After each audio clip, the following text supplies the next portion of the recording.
क्या BJP JDU से डर गई है?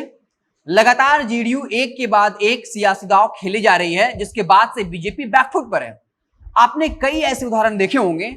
आपको बता दें कि बीजेपी जनसंख्या नियंत्रण कानून को लेकर लगातार हावी है, लेकिन जब नीतीश कुमार से यह सवाल पूछा गया तो नीतीश कुमार ने कहा कि जनसंख्या नियंत्रण कानून के लिए महिलाओं को शिक्षित करना जरूरी है और हम बिहार में ये कर रहे हैं और इसका साफ असर भी दिख रहा है। और ठीक उसके पीछे बिहार के उप मुख्यमंत्री तारकिशोर प्रसाद खड़े थे, रेणु देवी भी थी, और जैसे ये बोलते नीतीश कुमार पीछे उन्होंने तारकिशोर प्रसाद की तरफ देखा तो तारकिशोर प्रसाद उनकी हाँ में हाँ नजर करते आए।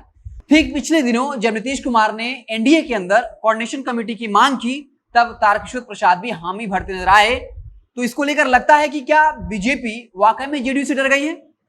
अगर आपको इस उदाहरण से समझ में नहीं आ रहा है तो आपको बताते हैं और आप आसानी से समझ जाएंगे कि बीजेपी कैसे बैकफुट पर है। आपको बता दें कि पिछले शनिवार को आरा में ओवरब्रिज का उद्घाटन हुआ था, जहां पर केंद्रीय मंत्री आरके सिंह, जो आरा के सांसद भी वहां मौजूद थे। साथ ही साथ आपको बता दें कि बिहार के दोनों उप मुख्यमंत्री तारकिशोर प्रसाद, रेणु देवी मौजूद थी, नितिन नवीन मौजूद थे, अमरेंद्र प्रताप सिंह जैसे मंत्री मौजूद थे। लेकिन नीतीश कुमार को उस समारोह में नहीं बुलाया गया और जिले में जितने भी बैनर पोस्टर लगे, किसी में नीतीश कुमार की फोटो को जगह नहीं मिली और साथ ही साथ जेडीयू के किसी भी नेता को तवज्जो नहीं मिला। जिसके बाद उसके बाद युवा जेडीयू के राष्ट्रीय सचिव प्रिंस बजरंगी ने बकायदा उन तमाम पोस्टरों को फाड़ दिए, उनको आके हवाले कर दिया।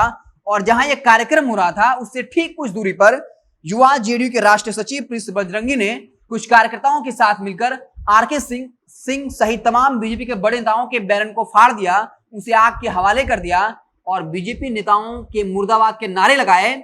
उसके बाद भी वहां के बीजेपी जिलाध्यक्ष ने क्या किया? उन्होंने कहा कि हमसे गलती हुई है, यह हमारा कार्यक्रम नहीं था बल्कि सरकारी कार्यक्रम था। इतना कुछ होने के बावजूद जब बीजेपी के केंद्रीय मंत्री के पोस्टर को उतारा जाता है, उसको फाड़ करके आग के हवाले किया जाता है, उसके बाद भी बीजेपी चुप्पी साधे हुए रहती है।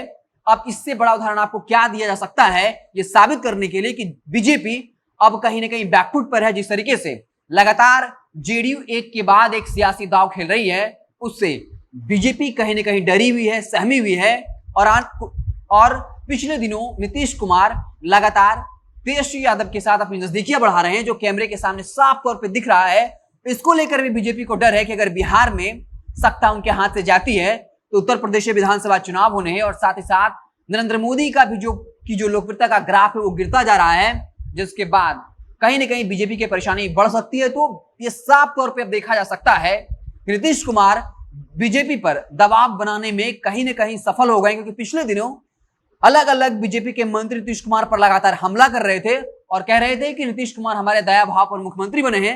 लेकिन नीतीश कुमार अब ये बताना चाहते हैं, भले वो 43 सीटों के साथ बिहार में तीसरी पार्टी है, लेकिन उनका रुतबा कम नहीं है और वो अपने शर्तों, अपने रणनीतियों के लिए जाने जाते हैं और बीजेपी को जब चाहें घुटने पे टेकने के लिए मजबूर कर सकते हैं। और ये तमाम उदाहरण हैं, इससे आप साफ तौर पे समझ सकते हैं कि जब बीजेपी के केंद्रीय मंत्री का पोस्टर उतारा जाता है, उसे फाड़ कर जलाया जाता है, बीजेपी नेताओं के मुर्देबाद के नारे लगाए जाते हैं और तब बीजेपी नेता कहते हैं कि ये सरकारी कार्यक्रम नहीं था, ये बीजेपी का कार्यक्रम था। लेकिन सवाल ये भी उठता है कि बीजेपी के कार्यक्रम में नीतीश कुमार को बुलाने की क्या जरूरत है? बुलाया तो सरकारी कार्यक्रम में ही जाना चाहिए, क्योंकि ये सरकार का हिस्सा है, वो बीजेपी का नीतीश कुमार हिस्सा नहीं है। खैर, नेता हैं, कुछ भी बोल जाते हैं। आप देखते रहे जनता जंक्शन में, आपको बिहार की तमाम छोटी बड़ी खबरों से लगातार अपडेट करते रहेंगे।